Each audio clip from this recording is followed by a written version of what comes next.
Good morning, afternoon, or evening. I'm Directed Energy from Ball&ChainGaming, better known as Engineer Detrevity from Deadly Salvage. I'm here today with the ship spotlight for you. This is the Stanchion-I CV by Iron Whatsus. I'm going to give you a little bit of technical information. Artemis, would you mind handling that? Retrieving all available information. Stanchion-I CV, a mining support carrier developed by the Watsuko Corporation as a dual-purpose craft. The Stanchion-I is the corporation's in-house entry to the light carrier category, suitable for both civilian and law enforcement purposes.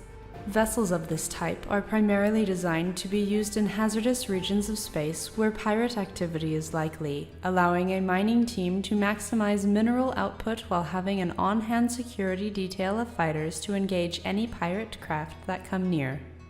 The ship features a non-pressurized flight deck with multiple internal connectors for fighters, small utility ships, or drones. Protective blast shutters can be closed to defend the launch bays should the carrier take fire or encounter meteor showers. A pressurized workshop acts as both a main airlock as well as a work area for maintaining or fabricating small craft in a shirt-sleeve environment. The vessel also features onboard refining, assembly, and crew amenities on the lower decks, with fleet-level command and control on the upper decks. Alright, thank you, Artemis. Now that we have all the technical details sorted, I'm going to give you the 10-set tour here. We're going to enter through this main airlock, brings us to the main level. The ship is equipped with a few scripts. One's an auto-closing script that prevents you from leaving doors open. And another one, that I'm going to demonstrate now here, is an airlock script that prevents you from opening the outer door when the inner door is open, and vice versa. Prevents you from venting out all of your ship's interior air, which is really a nice touch. So you enter and you get into this area here. We've got a decent amount of defense. This is the welcoming committee here in the lobby for those of you who are unwelcome. We'll start at the top, we'll go to the bottom. Here we have the observation deck. We've got a little bit of almost like a relaxation center here. If this were real, man, I would spend all my time up here. I love space. We come this way, we've got a forward observation dome here. Kind of look around, you can see really good 360 view of the ship.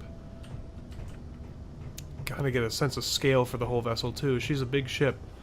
There's also lots of space in here, which I like for customization. You can put anything you want up here, really, within reason. Download some interior mods.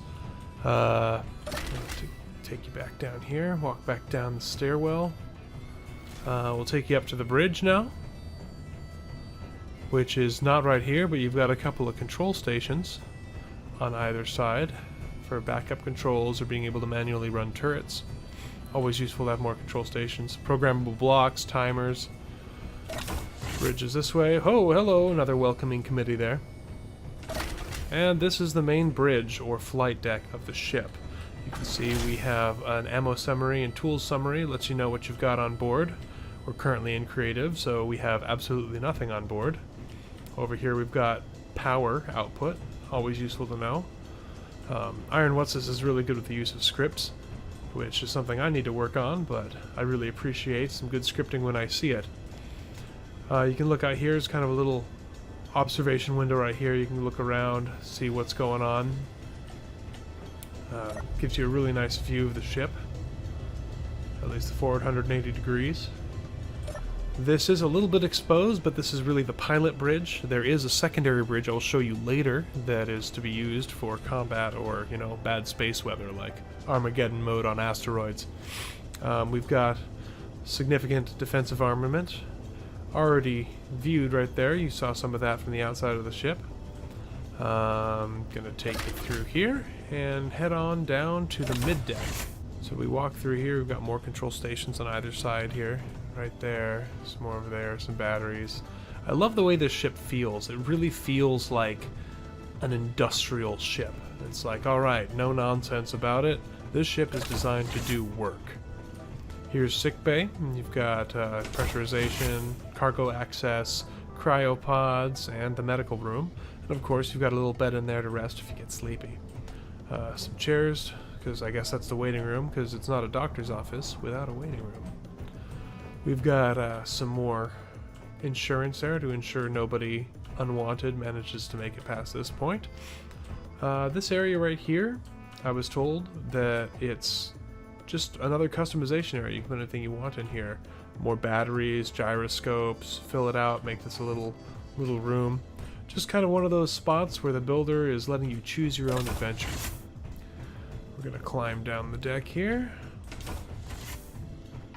And we exit onto this little room in here. So we'll take you back this way first. This is the room to engineering, and I really love these doors here.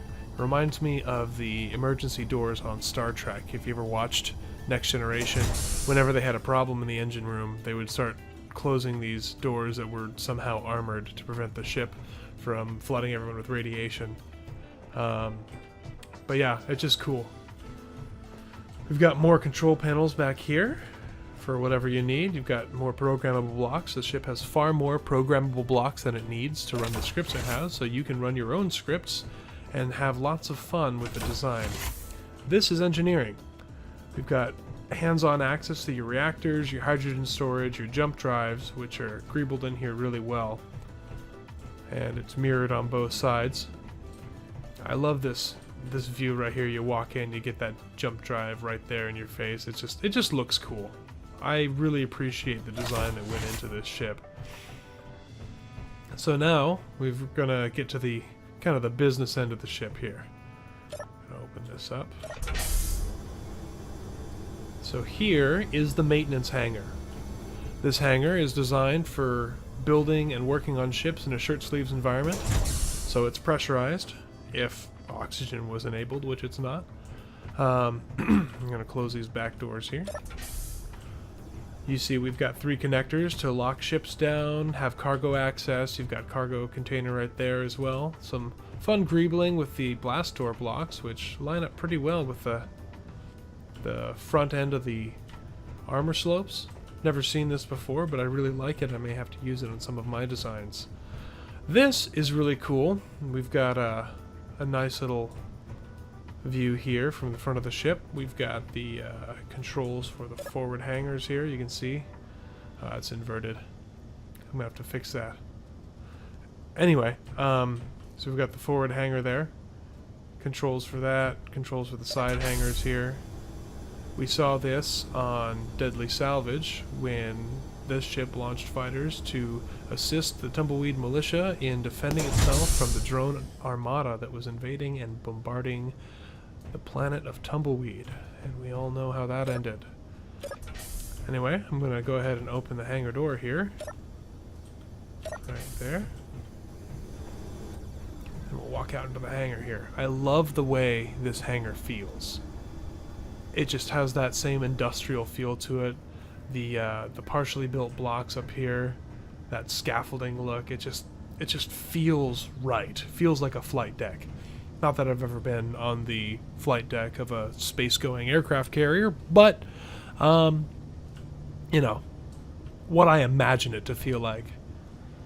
You can see we've got provisions for 4 fighters on either side to dock, either to bottom connectors or rear connectors, and then 2 more parking spaces for unconnected fighters. They'll just land right there.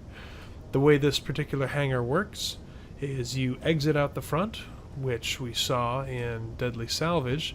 You fly your fighters out the front, and what we did not see, unfortunately, was the recovery, which is through the side hangars here. So there is a traffic pattern, and you should follow it if you want to survive. Anyway, if you download the ship, you'll be able to play with that all you want. I'm going to head back inside here. So, going back down to the bottom of the ship to finish our tour here. All the way down. I like how the stairwells are tucked into the ship. It's a good design. Doesn't feel too crazy. And then you've got the crew quarters right here. This is great for anyone who likes to RP. You've got 4 cabins here that are almost identical. Good use of the vanilla blocks to make it feel like crew quarters. You know, you could see that being like a bed or something, a bench, a couple chairs, your television, you know. Nice view of space out the rear end of the ship here. Come on through here.